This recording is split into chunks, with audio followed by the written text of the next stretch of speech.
It's time for another edition of the Daily Racing Form Weekend Preview. I am Gino Buccola alongside a very special guest. You've seen him here before, but I'm going to put the pressure on you right away, Roberto, because Roberto Rodriguez probably has the best batting average of anyone that we've ever had on this show as far as picking winners. I think every time we've had you on for big shows, you've given us some nice winners. So you ready to rock and roll again today, my friend? I'm always ready to rock and roll. Thank you for having me, man. So for those of you who do not know, Roberto is from DRF and Espanol. And what's so great about DRF and Espanol, Roberto, is you lead that with coverage from people who speak Spanish, who will give you their analysis. And it's not like it's something translated over. It's actual incredible analysis from you and the team. So give us a second and just plug DRF and Espanol for anyone out there who might want to listen in. One of the things that we have been proud is pure organic, content. So we have a bunch of really good handicappers and also editorial content on a daily basis, plus social media, everything that you need, everything that horsemen need, it can find it, in drfandespanol.com. And what's great is DRF is continuing to grow and expand. And now we are going to be offering an AI product for those of you who are out there. And I think for the SportsGrid audience, this is going to be really helpful because if you're not sure how to dive into the past performances and how to even get some of the data in horse racing, it can be a little intimidating when you open up that form and you see all those numbers. This will give you the chance to ask and formulate the questions how you want. Horse players and sports bettors, have you ever stood at the track or looked at a racing form and thought, what am I even looking at? Don't worry. Now you can ask DRF AI, brand new AI tool built by the trusted experts at Daily Racing Form, 130 years of data powered by cutting edge AI from OpenAI. If you're a diehard bettor or just racing curious, DRF AI will make racing easy, fun, and approachable. Maybe you need help with the trifecta. They'll help you out, especially during the Saratoga meet. So, Roberto, let's dive into a couple of the races that we're going to be discussing today. This is Saturday over at Saratoga. This is the Grade 2 Bowling Green. They have a couple graded stakes races over there. This is a nice one, going a mile and 3/8 on the turf course. We kick things off with the number 1 starting over. Ran pretty well last time out, Roberto. Just feels maybe a cut below the top contenders in here, but at that pretty good performance, finishing third last time. I think it's gonna continue to improve.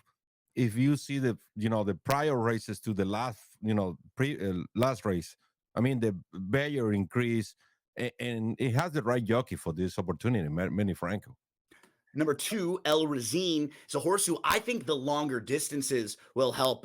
This is a horse who has a good effort, a couple starts back when winning, going a mile and a half, mile and 3/8. So those are the types of races I think this horse really wants. Ran really well last time out, and it was probably shorter than where he's at his best. I think he's gonna run really well, especially if you see his record in Saratoga. It's 2-4-2.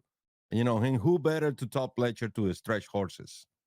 The number 3 is Tawny Port. And about this time last year, he was running lots of seconds and thirds in races just like this. But over the last year or so, we just haven't seen him a whole lot on the track. And he's been a little disappointing. He's now 0 for his last 11, Roberto. How often do you see Flavian Pratt in a 12-1 on the Saratoga Great Estate? So, and he's on fire. You have to respect that. And Miguel Clement is doing really well, especially horses with this type of rest, like a 31 to 60 days off. So, yeah, connections, trainer jockey connections, the horse makes sense. But when you look on paper, you want to see if they can get back to some of those better races from last year. You like a bit of a live long shot here, Tuxin, who is really lightly raced for Todd Pletcher. Luis Saez is going to be jumping aboard. And I think he was just facing a little bit too tough last time out. In just his 5th start, he was in the Grade 1 Manhattan most recently. I don't know what happened with this horse in the Manhattan. Probably was, the field. He faced tougher horses. Maybe it was the turf course too, right? It was a good turf course. He may not have liked it. Exactly, but I still had on my mind that race at Kinland. That was really, really impressive. Yep. And I think this is another horse that I think is going to run well. Yeah, he's lightly raced. And what's nice is that he's got a good running style where if you're looking at the projector, they have him right on the lead. So especially with an aggressive rider like Luis Saez, I'm expecting him to be one of the top horses early in this race and maybe setting the pace or sitting really close. On the kind of opposite end of the spectrum, Roberto, we have Webslinger, right? He's more of a horse who's going to drop back. he's going to make one late run and try to come mow them all down. We have a replay of him right here where he's finishing second. This was over at Woodbine in the Eclipse. Now, this was on the synthetic surface, but he's run well on the turf. He's just a horse who, in trifectas and exactas, you like to have him underneath. He just doesn't win a lot because of his running style. Sometimes he has to come from so far out of it.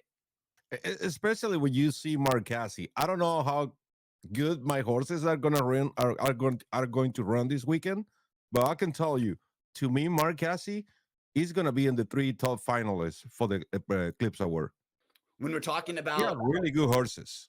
And right now, too, in the start of Saratoga, you just mentioned the jockey, Flavian Pratt. Mark Hasse seems like one of those barns that we're just sitting on a big meat. We know is going to be firing with a lot of these horses coming up over the next few months. Let's move to the number 6, Roberto, and that is Harrow. Harrow actually won a race a couple starts back that he's won when traveling out of the country. Since coming back into the country, he ran once right here at Delaware Park. This was a pretty good second, and he actually finished in front of a couple rivals, including the number 1 starting over. I mean, this was a horse that they claimed just for $16,000 last year, and Safi Joseph Jr. is so good in situations just like this. He can get a horse, figure him out, and then step him up the class ladder. I always applaud Safi with moves like this, and you get Irad Ortiz Jr. jumping aboard. I still think that William McKnight has been his best race so far. He can repeat that. He should have a shot. Yeah, and he'll probably be a horse who wants to sit back a little bit, make one late run, hopes they go a little quick early on. That's the number 6, Harrow. We move to the outside 2, who Roberto and I both kind of feel like are major players in here. First, the number 7, Far Bridge. He was 3rd in the Manhattan, and we have a replay of this race right here. He was getting a good trip. He kind of loomed up.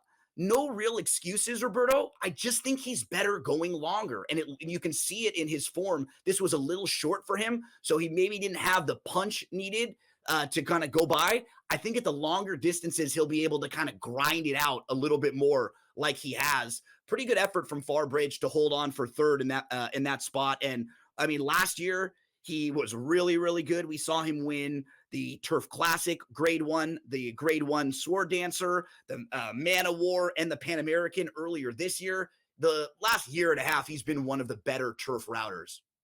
I think it's 2 factors on that race. Distance, you already mentioned that, and the ground that you may be, Great point. Yep. Mentioned before. And I mean, he's the horse to beat. You see 4 races Saratoga, he already had a win, 3 third places. Well, the distance, and I think the pace scenario is gonna play on his favor. Yeah, he's just got that versatility to him where he can sit close and you can just place him wherever you want. He's just such a nice horse. That's the number 7, Far Bridge. We'll round things out with the number 8, Corruption. The outside horses are drawn only if the race comes off the turf, so they're entered just for the main track only. Roberto, with this horse's outside draw, I'm just expecting them to try to put him a little closer to the front like he was 2 and 3 starts back. He ran really well then. You like him a little bit too. What are you hoping for with Corruption on Saturday? To be at the front. I think that's going to be the strongest chances to win this race.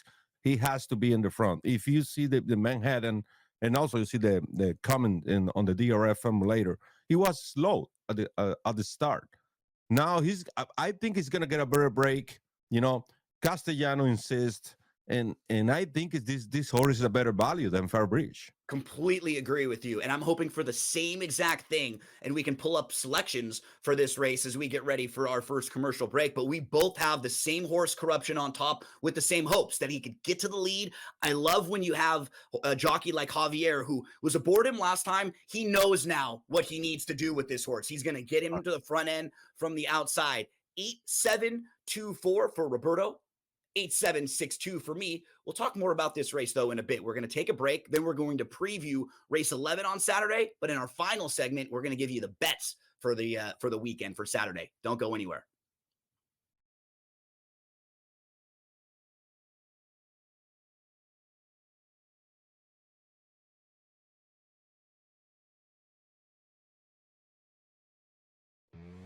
That is the idea. It really is for in-game live. You said it.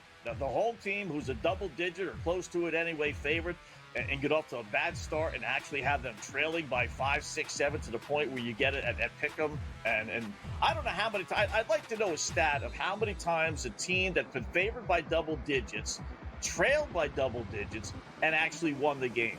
I bet it's a lot. In-game live only on SportsGrid. You've got issues up and down here. The bullpen is falling apart, to put it nicely. And have you seen the schedule for the Yankees for the rest of the month of July here? We have Seattle, then we have the Cubs, then you have Atlanta, then you have Toronto again in Toronto. That really didn't go all that well this week. And then you have Philadelphia and Tampa. Good luck to the Yankees in July here. Pharrell Coast to Coast, only on SportsGrid. They're still trying to throw Dalton Knecht's name in trades, and I don't even know if he's viewed as a positive asset still. And that's a crazy thing. Dalton Knecht, if you look at FanDuel, Dalton Knecht 20-plus points at plus 120. He's giving you no indication that he's that right there. I mean, Kevin, I would be more likely if we knew we were going to get the minutes. Bronny James, 10-plus points at plus 118. Game time decisions, only on SportsGrid. Time for the Blue Jays to really make another addition at the deadline. They just got Max Scherzer back. Can they get another pitcher to help out with the pitching staff, which I still think is their biggest issue? They're looking to be in a good spot right now. And also, Tom, like just the evolution of handicapping, right? Early in the season, like, I don't want to take this Blue Jays lineup. Like, it's really bad. Now, the past couple weeks, like, every day I'm looking at the Blue Jays going like, ooh, team total, RBI chances, guys that weren't household names at the beginning of the year. Pro Baseball Today, only on SportsGrid.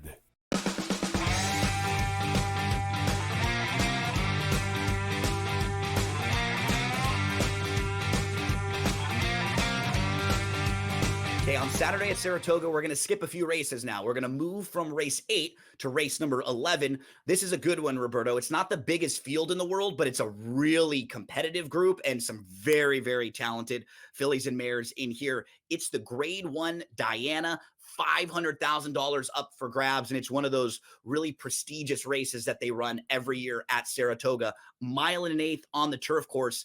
Roberto, one of the best horses in training right now, filly, mare, older, younger, doesn't matter, is the number 1. She Feels Pretty for Cherie DeVoe. And when you talk about trainers who feel like they're going to have big meets, Cherie DeVoe is a fantastic trainer, and it just seems like all of her horses are running well. She Feels Pretty has now won 4 in a row. She's won 7 of 10, and she's won Grade 1 races, the highest level, when she was a 2-year-old, a 3-year-old, and a 4-year-old. She's just fantastic, and she's tough to knock. But from a gambling standpoint, she's going to be a short price. And in a race that's competitive, there are a couple other horses in here who are probably tougher than some of the horses she's been facing recently. I think if she remains on training, she can equal Rushing Fall to be a Grade 1 winner at 2, 3, 4, even 5 years old. I don't know if that is going to happen right now, and agree with you. She's, to me, her and Sovereignty are the 2 best horses in the United States right now. But it's Saratoga. You have to try to be the favorites. Trust me. Yep. She's going to make the 3rd start of her form cycle. She's tough. We don't have many knocks on her, but this is a gambling show too. We're bettors. We're always looking for the value any way we can find it. Roberto, Schwazia, the 2, she had a really good win 2 starts back in the Jenny Wiley. Then she raced in the Just a Game. She may not have liked the turf course that day. It was yielding. She was also a little bit wide. You could just tell early on she was not running the same way she was running in that race at Keeneland, right? And definitely. And we go back to the prior race that, we made comments. I think it was the ground. I think she's going to run better this time. Yeah, and she's certainly classy. And if you look at her form before she came to the U.S., she was winning back-to-back group stakes races over at Maidan. So very, very nice one. But she's going to have to improve on some of these horses in here who beat her last time out. We have a shipper that comes out for Richard Baltus from the West Coast. Lady Claypool is in really nice form right now. She had won 3 in a row before she finished second in the Grade 1 Gamely. But she was behind Be Your Best, Roberto. So she's going to have to deal with that same rival. And then I think some other really tough ones that are a little bit tougher than some of the horses she was probably facing out west. Well, on her favor, this is a really good combination. Best late pace and also Joel Rosario, which is, I'll call him the Mariano Rivera, the best closer in horse racing. So that's a really good combination. So yep, for the baseball fans out there, they know Joel, he's the strongest finisher. If you're close with Joel and he's coming late and he's got that horse, he's going to get you. He just is. He knows where to time it, and he's got that incredible touch and feel for how to finish the races off.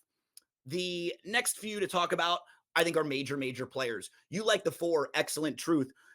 Been a little bit unlucky in the 2 starts here in the U.S. First, in the Jenny Wiley, she should have won that race, Roberto. She got in some trouble. There was a they were looking at an inquiry. I thought they were going to disqualify the winner, who was the 2, Schwazia. They didn't. They left Schwazia up, but I could have seen that going either way. I really thought they could have taken her down and put Excellent Truth up.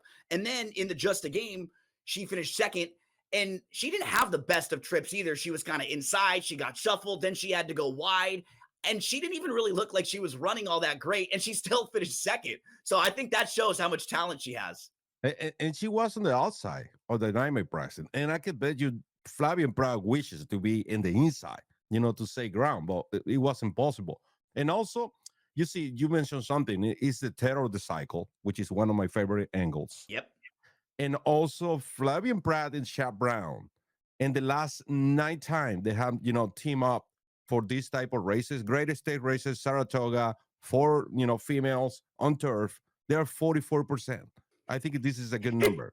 I think she has pretty good chances. And Chad Brown have won this race 9 times and 8 from the last 8. 8 from the last 9. So I think she's a player here. That'll get the job done. I try to think of it, as you were pointing out, like in sports, when you have a really good hitter and they get the chance to see a pitcher repeatedly, 3rd time, they kind of figure him out. I feel like we're going to get a really good ride from Pratt here with this horse, that he's kind of got her figured out now after being aboard her the last couple. But we can't really knock dynamic pricing, Roberto. 4-year-old filly, she just vaulted kind of towards the top of this division with this really big win. She's now won 2 in a row.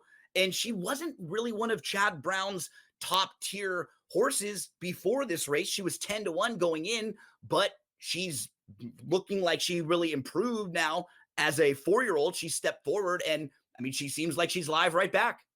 You have to consider Chad Brown has won in the last 5 seasons at least 20 states with 20 different mares. Oh, it's just unbelievable. And she's one of them. So I mean, you have to consider this filly. So dynamic pricing, another major player in here. And then we round out the field with Be Your Best. And we're talking in our earlier segment about the trainer, Southie Joseph Jr., as we watch Be Your Best most recent win. This was out at Santa Anita in the Grade 1 Gamely. Southie Joseph, the trainer, does such a fantastic job of finding the right spots for his horses. He did it with Skippy Longstocking over the last few years, and he sent this one out west in a race where there was no speed. Be Your Best got the lead, and I don't know if she's as good as some of the other horses in here, Roberto, but she found a great race to try to use her speed as that weapon. Again, there is not much early speed from the other 5 horses in here. That is my question. Who will sacrifice their horse to go after Be Your Best? Because if you let her go, she can wire the field. I think she has the quality. You saw the last race. I mean, she's on the outside, and is Ira Ortiz. I think she, you have to go after her early. Otherwise, you probably won't be able to catch it. Yeah, if you're playing any type of exotic, she's a tough horse to leave out. She's making the 3rd start of her form cycle. You were pointing out that's a really positive angle. She likes Saratoga. She's won a couple times at Saratoga. So a lot of positive things for a horse who should probably have a couple length lead on the field in here. Turning for home, if you don't have her, be a little bit scared, with the couple. She's 2-4 at Saratoga. So let's move to selections for this one. Roberto, you're going to put the 4 horse on top, but in our final segment, we're going to get more into the why and talk about how we're going to gamble on these horses. So don't go anywhere. Best bets for Saratoga Saturday when we return.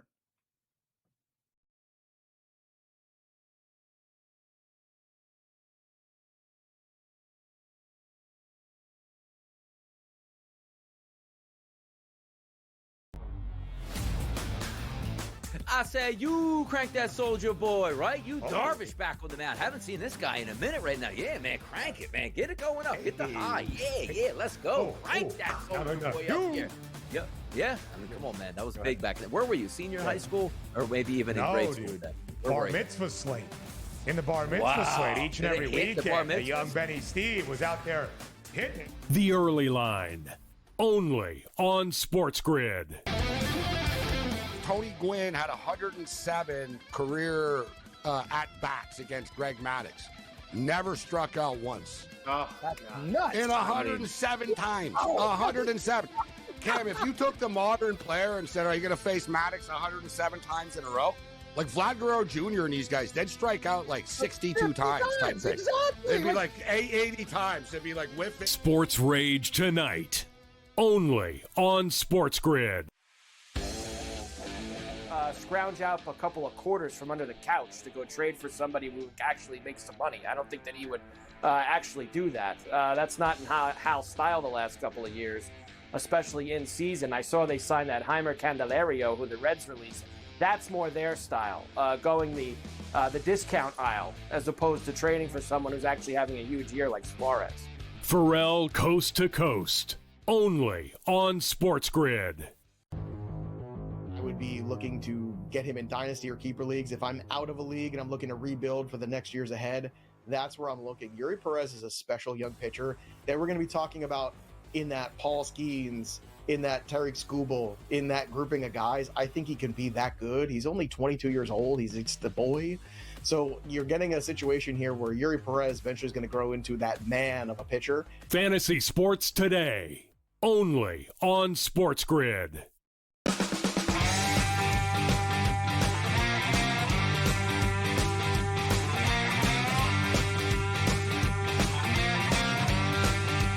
Okay, so we gave you all the information. We got you set up for each of these races. But the important part always, Roberto, is how are we going to wager on them? You and I are both looking at race 8 on Saturday at Saratoga. Kind of similarly, we both think you can get a little bit of value with the outside horse, right? So you're going to put a win wager on Corruption as one of your bets in there. I still hoping for this 5-1, 6-1, on this horse. I think it's legit.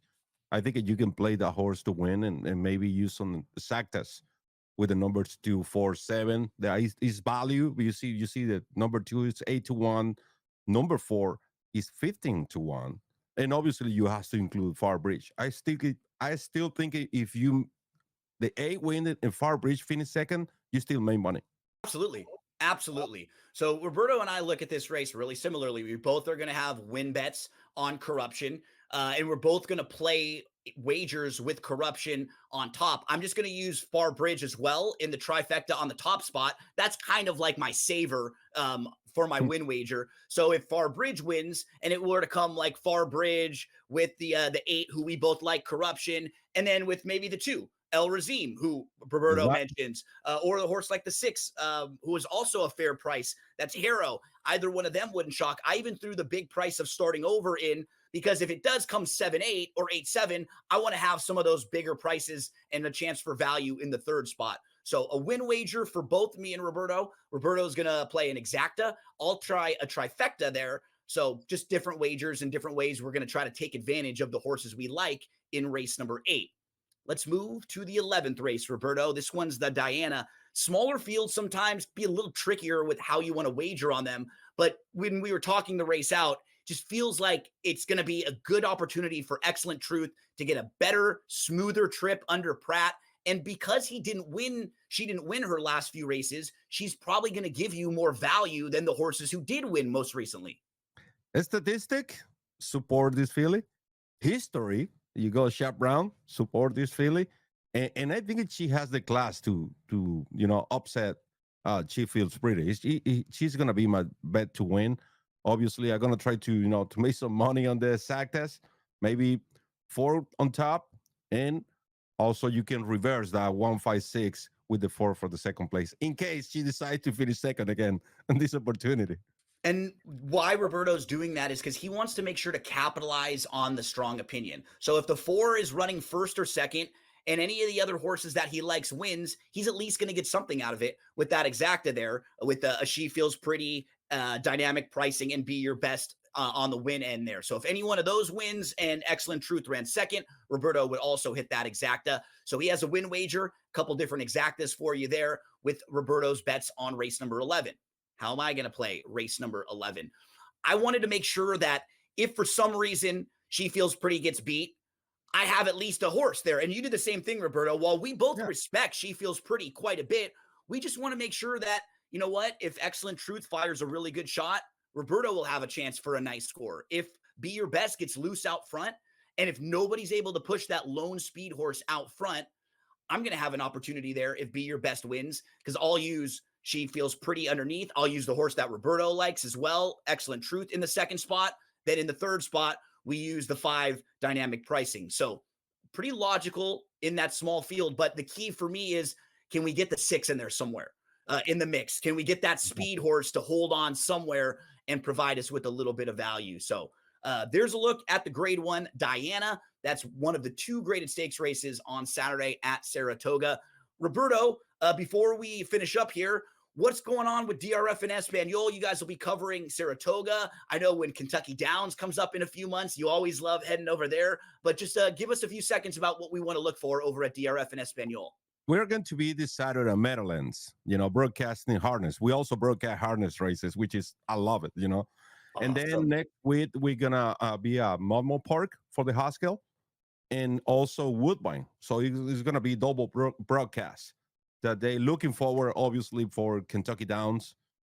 This is going to be our fourth season of Kentucky Downs, full season on DRF and Espanol.com, and obviously the daily content that we provide on DRF and Espanol.com. If you're someone who prefers the Spanish analysis, please check out DRF and Espanol. They will help lead you into the winner's circle over and over and over. And hopefully, so will the DRF AI product that we are now rolling out. If you're a horse player and a sports bettor, maybe you stood at the track, you looked at a racing form, you didn't know what you're looking at. Now you can just ask DRF AI, chat.drf.com. Horse racing made easy. Just ask all throughout the Saratoga meet if you need some help. Chat.drf.com. It's the DRF AI. We'll be back here next week, and we'll be back here each and every week talking horse racing with you, getting you all set up for Saratoga. And next week, we'll even start talking some Del Mar. Hope you all have a great weekend.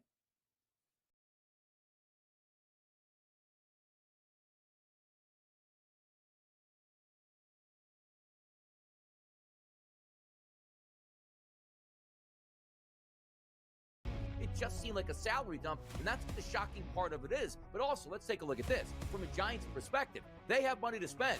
People weren't taking their money. Now that they hit the trade market, and quite frankly, I thought they got a steal. You're talking about a guy that should be good in the major leagues for the next 7 to 8 years in his prime, and the going rate of a salary for a great baseball player from the free agent market, it's $300+ million. I thought San Francisco made out well. Pro Baseball Today, only on SportsGrid. What do you make of this price tag here, reportedly, of $1.7 billion for a club that right now technically doesn't even have a home ballpark? We don't see a lot of teams sold in Major League Baseball. I mean, if you go back to 2020, Steve Cohen bought the New York Mets for $2.4 billion. The only team sold since then was the Orioles last year, also for around $1.7 billion. Newswire, only on SportsGrid. Was the first time, I think, in Dodgers history that the ballpark was full in the first inning. Everybody was there to see Shohei Ohtani throw his first pitch as a Dodger, and I had mixed emotions about this for a few reasons. Number one, it was a reminder of, wow, this is so crazy, right? You're watching him hit 98, 99, even 100 on the radar gun going, this guy's not human. Nobody should be able to be this good of a hitter or this good of a pitcher. Fantasy Sports Today, only on SportsGrid. I can't even believe I'm saying pitcher's battle and using the words Patrick Corbin. But can I tell you, Scott, he's a different guy. He's a totally different guy with the Rangers than we've seen. I say this all the time. Don't worry about the first 5 innings. Like, don't even watch the first 5 innings in Texas Ranger game. Because for whatever reason, there's a ton of runs scored in the first 5, and then it just stops. It just stops. Game time decisions, only on SportsGrid. Pharrell has taken over.